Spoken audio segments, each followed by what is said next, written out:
Hola, mi amigo, mi amiga. Kaway-kaway nga dyan, yung mga inip na sa bahay. Actually, sa bagay na yan, hindi ka nag-iisa. Lahat naman tayo excited na rin lumabas talaga. Pero habang hindi pa pwede at tayo ay naka-stay at home mode pa, so let's make this chance an opportunity. Baka kasama pala sa hidden talent mo ang pagme-makeup. Kaya if you wanna learn, just keep on watching.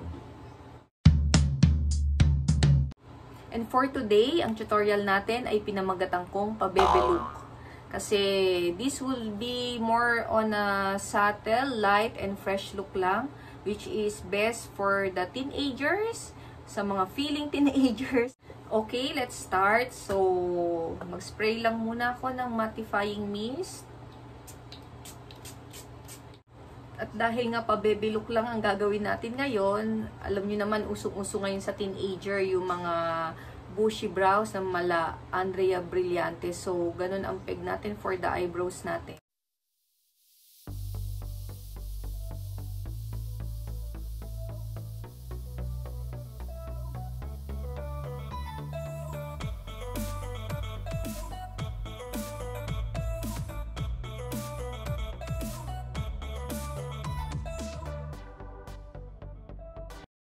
Then, blend natin using this pulley again.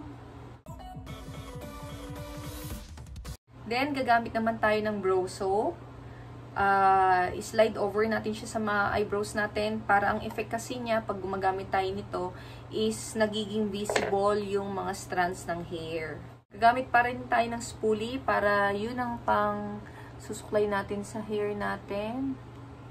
Ayan, lapit ako ng konti para makita nyo yung effect niya sa eyebrows.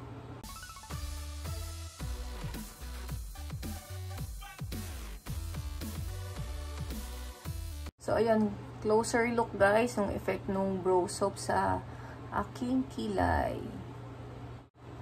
And next is our eye primer.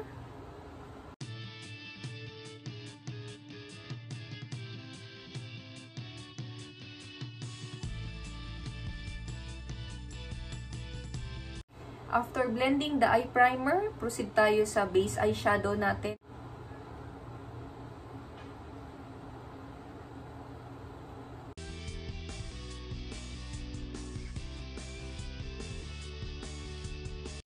Dahil fresh, light, and subtle look ang peg natin ngayon, perfect siguro na ang shade na gamitin natin for the eyeshadow is nasa touch of pink. Talagang panindigan na natin pagiging PaBEBE.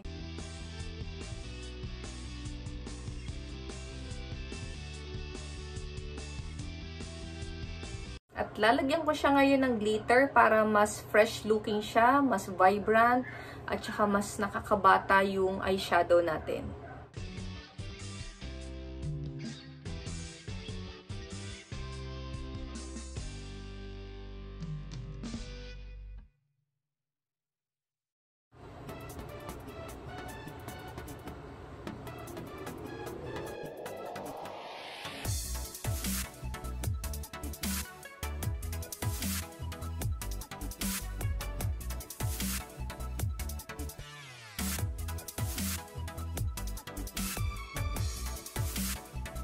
So, by the way guys, yung PaBEBE, ang ibig ko sabihin sa PaBEBE is pa-sweet, pa-tweetams.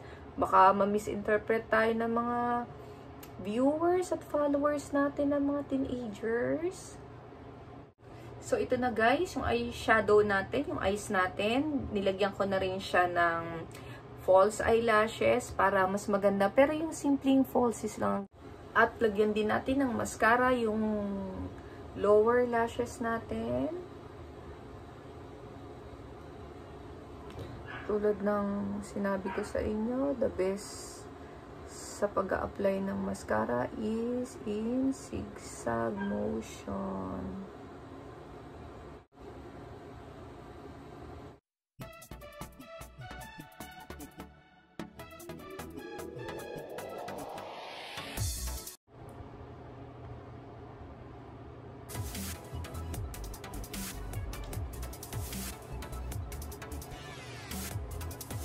This is a concealer.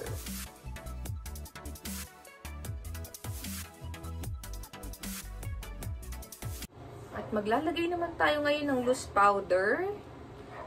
Ito yung tinatawag nilang baking para iset yung liquid foundation at yung concealer natin.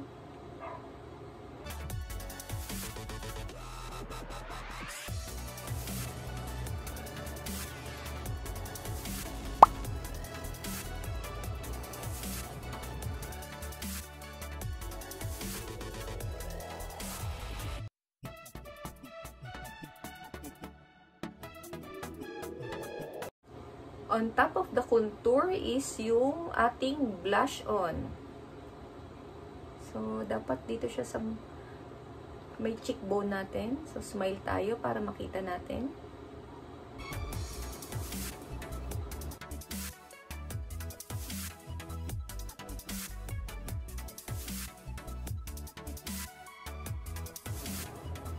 And i-blend natin.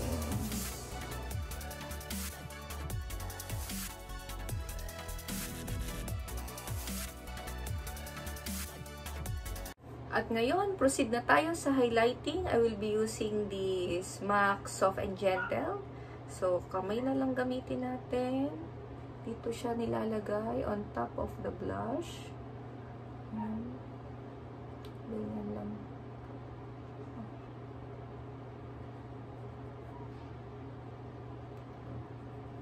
Kita niyo ba guys?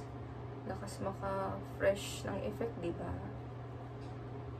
So, sa kabila ulit.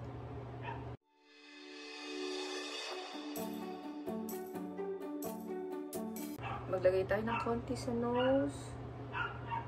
Pang patangos. At dahil nga PaBEBE lang tayo today, so dapat ang lipstick natin ganun din. So, ito ang napili kong gamitin. Pink Novo from MAC. Ayan guys, na-apply na natin yung lipstick natin. So, ito na yung tinatawag nating Fresh, Light, Subtle PaBEBE Makeup Look.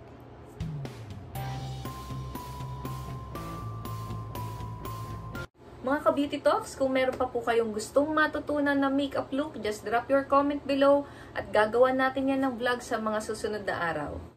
At kung kayo'y natuwa at nagustuhan nyo ang ating tutorial ngayon, please follow, like, share, and subscribe. So, may subscribe button tayo dyan sa baba. Yung kulay red po dyan, i-click nyo lang po yon. At ring the bell para po sa mga susunod ko pang videos at vlogs, kayo po ay patuloy kong makakasama. See you on my next vlog. Keep safe everyone. God bless.